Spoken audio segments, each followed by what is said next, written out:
Le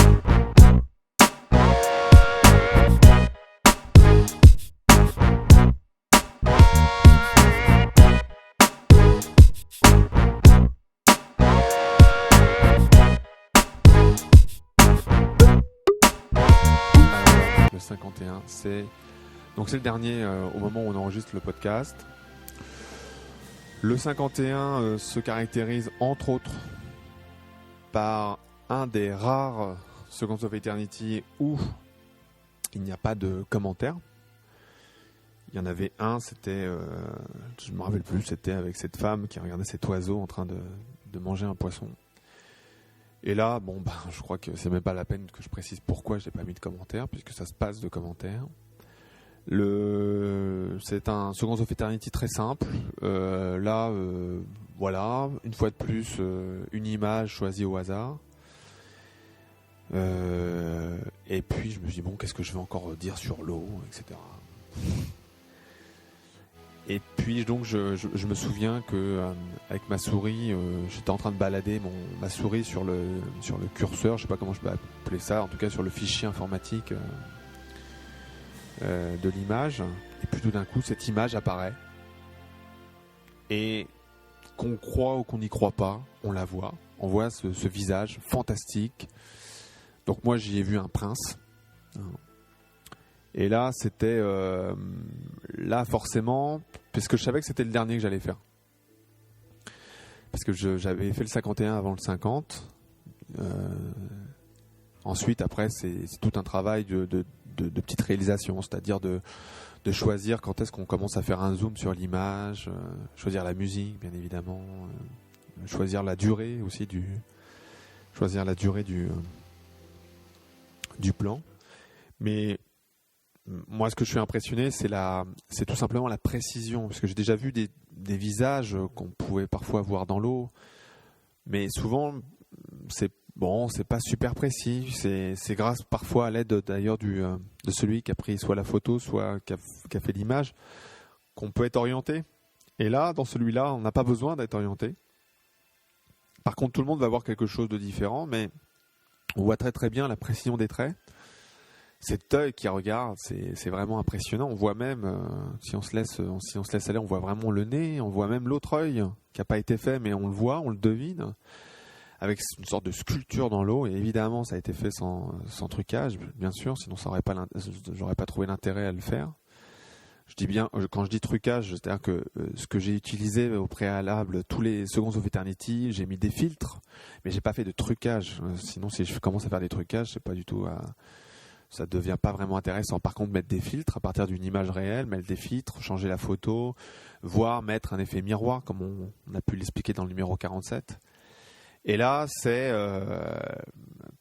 quand on vit un moment comme celui-là, ça rapproche et ça, on va dire qu'il m'a fallu du temps parce que tout d'un coup, on parle de quelque chose dont tout le monde vous dit oui, ça n'existe pas, etc.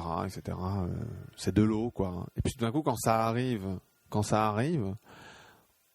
c'est un peu comme si l'eau m'aidait d'une certaine manière à faire avancer le message concernant ce qu'elle est, qu'elle est pas si banale que ça, qu'elle est extraordinaire. Et tous ceux qui s'intéressent à l'eau se reconnaîtront certainement dans ce que je vais dire. C'est-à-dire que quand vous commencez à rentrer dans le monde de l'eau, oui, on rentre dans des aspects scientifiques intéressants, on rentre dans des aspects artistiques très intéressants, mais on comprend pourquoi tous ceux et toutes celles qui commencent à rentrer dans ce monde qu'est l'eau, donc la vie, comment le sujet est inépuisable et qu'à un moment donné, vous êtes face à un moment de vérité, soit que vous êtes conscient et vous le suivez parce que vous allez jusqu'au bout. En tout cas, moi, c'est la démarche que j'ai entreprise. Soit vous mettez ça en patience, mais vous savez très très bien qu'à un moment donné, le moment de vérité arrivera. Et c'est ce que j'aime du travail que je fais avec l'eau. C'est-à-dire que l'eau ne m'a pas donné cette image-là, d'une certaine manière, de façon innocente. C'est au rapport de tous les films que j'ai pu faire, et puis de tout le travail que j'ai pu faire au préalable des Seconds of Eternity. Et quoi de plus magnifique de terminer par celui-là qui est, je me lasse absolument pas de le regarder. Et puis surtout, ce qui me fait plaisir, c'est que on n'a besoin ni d'un côté scientifique, ni d'un côté mystique. On le voit. Après, on peut expliquer que c'est dû au hasard, etc., etc. Mais voilà.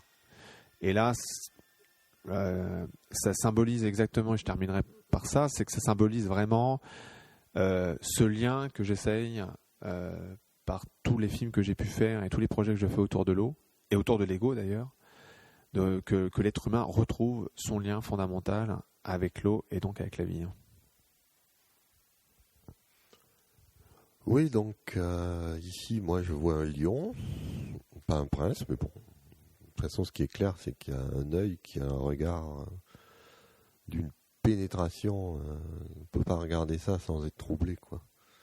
C'est vraiment un œil qui nous interroge. Et savoir que cette figure est là, sous-jacente à cette eau en mouvement, que cette eau vous regarde, ça fait qu'on ne peut pas regarder l'eau comme avant. Forcément, une interpellation dans cette substance. Et là, évidemment, il n'y a pas grand-chose à dire, à part vraiment regarder et se laisser imprégner par la musique, par les images.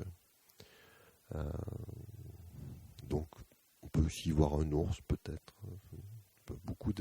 C'est l'avantage de la figure, c'est qu'elle est suffisamment précise pour que ça ne soit pas ambigu, mais à la fois suffisamment mobile pour ne pas représenter toujours la même chose quand on la regarde, quoi.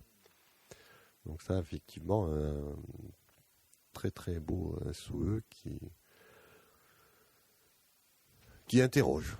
On ne peut pas rester indifférent face à ce type d'observation.